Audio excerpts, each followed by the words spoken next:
Ho ho ho! Bienvenue chez nous pour un nouvel épisode du podcast des Nous, spécial Noël, où on va parler de l'héritage des contes pour tous.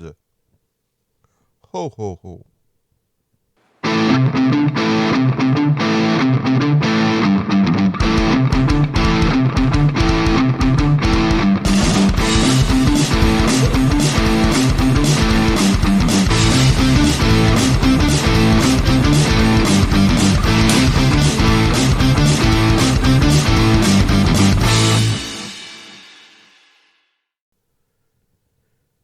Ceux qui auront vu les 3 derniers épisodes du podcast des Nous ont remarqué des problèmes techniques à la vidéo. Je crois que mon vieux caméscope est en train de me lâcher.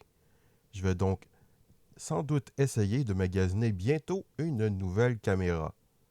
Les problèmes de son n'ont rien à voir, c'était dû à une erreur d'inattention stupide de ma part. Donc, les problèmes vidéo vont se continuer au prochain épisode que j'ai filmé en même temps que les 3 derniers. Par contre, pour cette fois-ci, j'ai décidé d'y aller à l'ancienne, purement audio. Donc, aujourd'hui, nous allons parler de la continuation des Contes pour tous.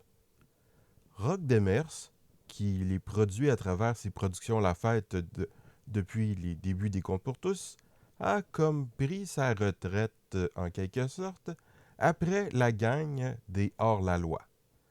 Nous avons eu droit ensuite à un remake en animation 3D de la Guerre des Tucs, puis une suite à ce remake. Puis, les productions La Fête ont été rachetées par Dominic James, qui a repris la production avec déjà 2 films et un 3e qui s'en vient en 2025 au moment où j'enregistre cet épisode du podcast. Je vais donc parler aujourd'hui de ces 4 films.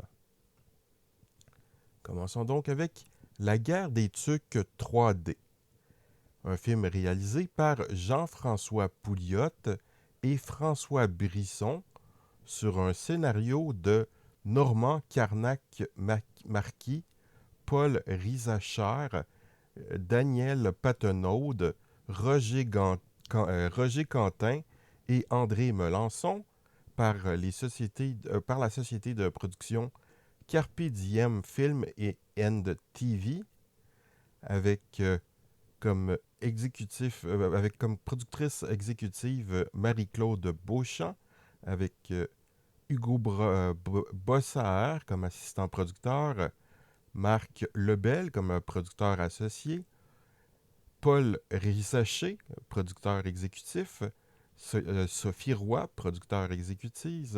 productrice exécutive, et Normand Tauvette, producteur exécutif. Le film est sorti en 2015. La grande question serait: pourquoi faire un remake en animation 3D de La Guerre des Tucs? La réponse courte est bien sûr for the money, pour le cash. L'original est un classique pour lequel les jeunes de l'époque ont de la nostalgie qu'ils risquent de vouloir transmettre à une nouvelle génération. C'est pas mal la même chose qu'avec tous les remakes Disney et les legacy sequels d'une tonne de vieilles franchises qu'on a actuellement. L'original a peut-être sans doute un peu vieilli pour une nouvelle génération. Il me semble que pas tant que ça, mais je suis de l'époque, donc mon avis risque d'être influencé. L'animation 3D est à la mode, même si personnellement je préfère clairement les autres méthodes d'animation, dont le dessin animé traditionnel. Surtout, pour un studio d'animation sans doute assez récent au moment de la production du film, c'est sans doute une bonne initiative commerciale de se baser sur quelque chose que le public connaît et apprécie.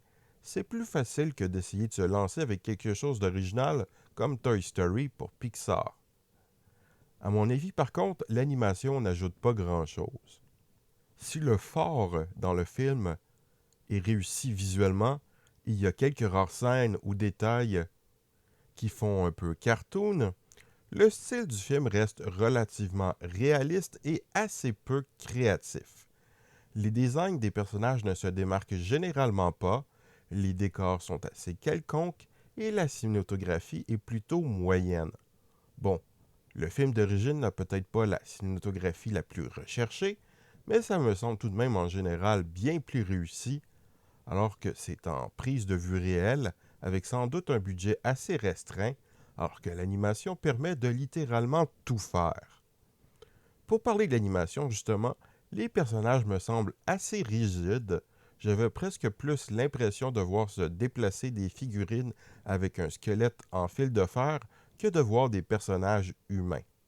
Pour parler des personnages, il me semble qu'ils sont en général encore plus simplifiés que dans le film d'origine. Il y a tout de même quelques exceptions.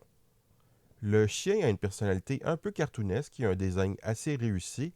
La petite sœur est très expressive et amusante, et surtout Luke me semble avoir une personnalité plus approfondie aux facettes mieux travaillées. Bon, il ne faut pas trop demander à un enfant. Si le personnage est un peu monolithique et moyennement expressif dans le film d'origine, c'est dû à la jeunesse de l'acteur. L'animation, le scénario et bien sûr la performance vocale d'un acteur certainement plus âgé a permis de mieux le définir, de le rendre plus intéressant, mais l'ensemble me semble assez vain. Si le film reste assez sympathique et se laisse regarder, il est bien moins percutant que l'original et donc assez redondant. Un autre détail que je n'ai pas aimé est l'ajout de chansons franchement inutiles et assez moyennes. Il y avait bien une chanson dans le film original, mais voilà, il n'y en avait qu'une et c'était à un moment approprié, le générique de fin. D'ailleurs, le générique de fin de ce film nous présente une réinterprétation de la même musique par un ensemble de plusieurs chanteurs, qui me semble avoir beaucoup moins d'impact que l'interprétation originale avec Nathalie Simard et du synthé des années 80.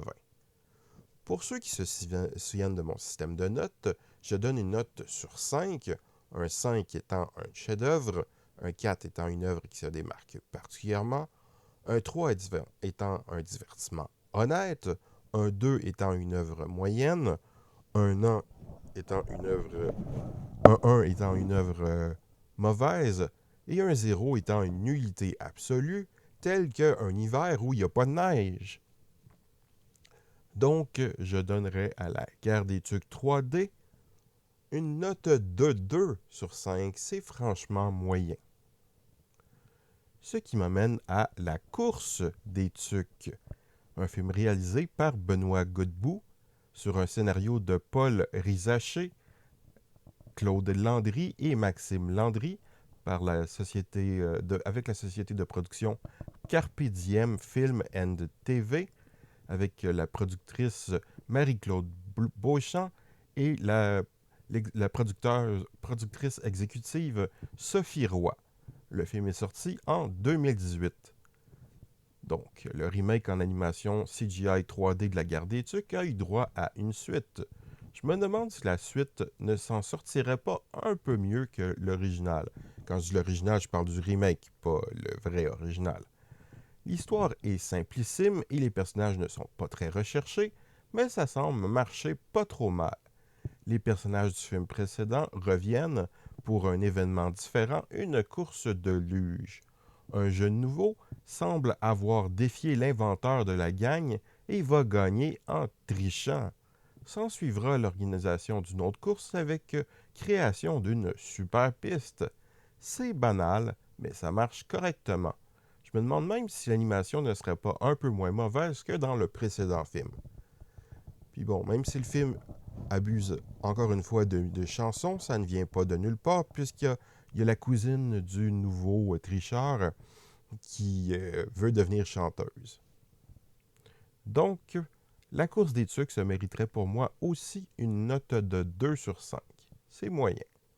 Mais maintenant, il y a une véritable relance des Contes pour tous, qui commence avec le film Coco Ferme, sorti en 2023, réalisé par Sébastien Gagné sur un scénario de Dominique James, avec la musique de Philippe Brault, avec comme acteurs principaux Oscar Desgagnés, Joey Bélanger, Emma Bao-Lynne Tourné et Benoît Brière, produit par les productions La Fête et Attraction, avec la- le producteur exécutif Pascal Bascaron, le producteur Antonello Cozzolino, le producteur Dominique James et la productrice Brigitte Léveillé.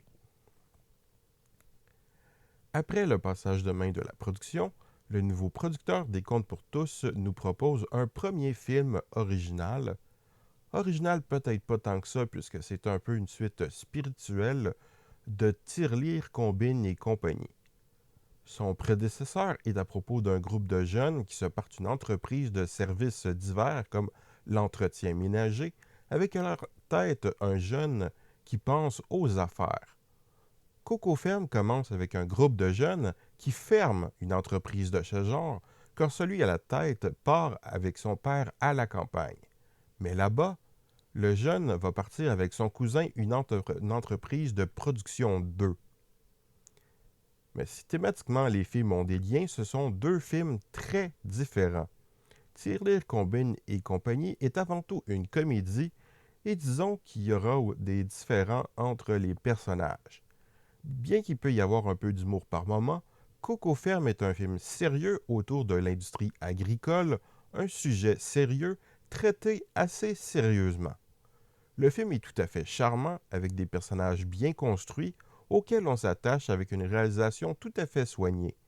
Je ne m'attendais pas à ce que ce film ait un ratio d'image cinémascope, mais malgré un budget sans doute limité de par sa nature de film jeunesse et son propos agricole, cela ne se ressent pas du tout dans un film très bien filmé, très bien présenté, avec des acteurs étonnamment bons pour un film qui met après tout en scène en bonne partie des enfants.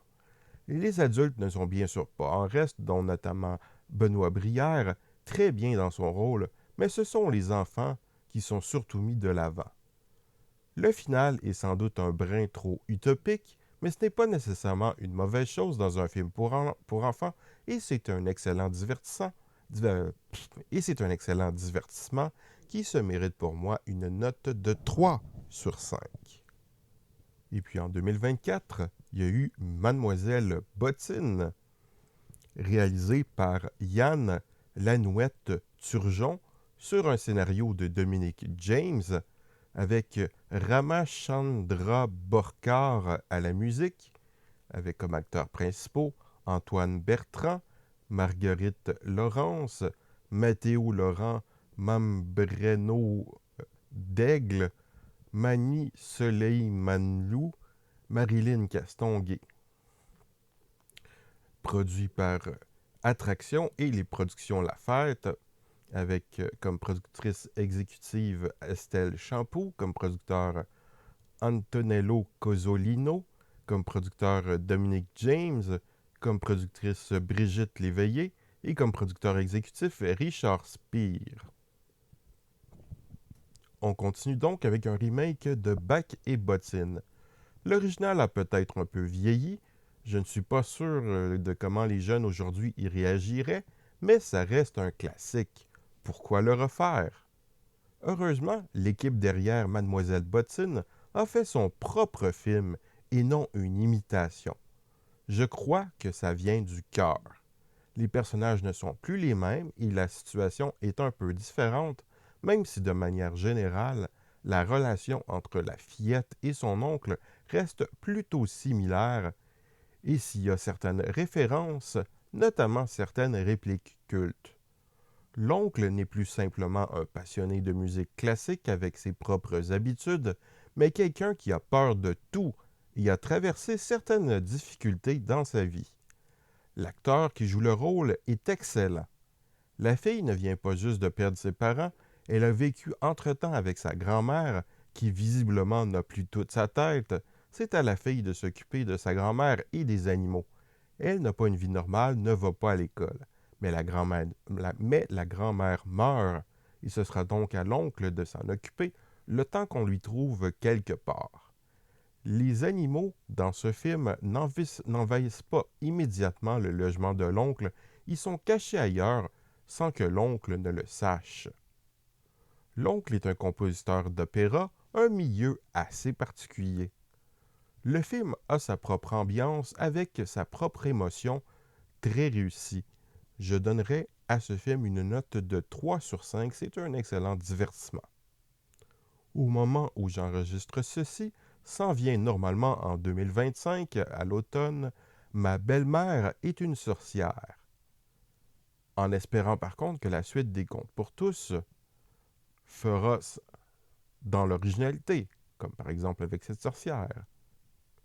On a eu des reprises réussies, mais il est temps de passer à autre chose, de montrer ce que l'on a réellement dans le ventre. Donc, je vous souhaite un joyeux temps des fêtes. Ho ho ho! Au revoir et à bientôt.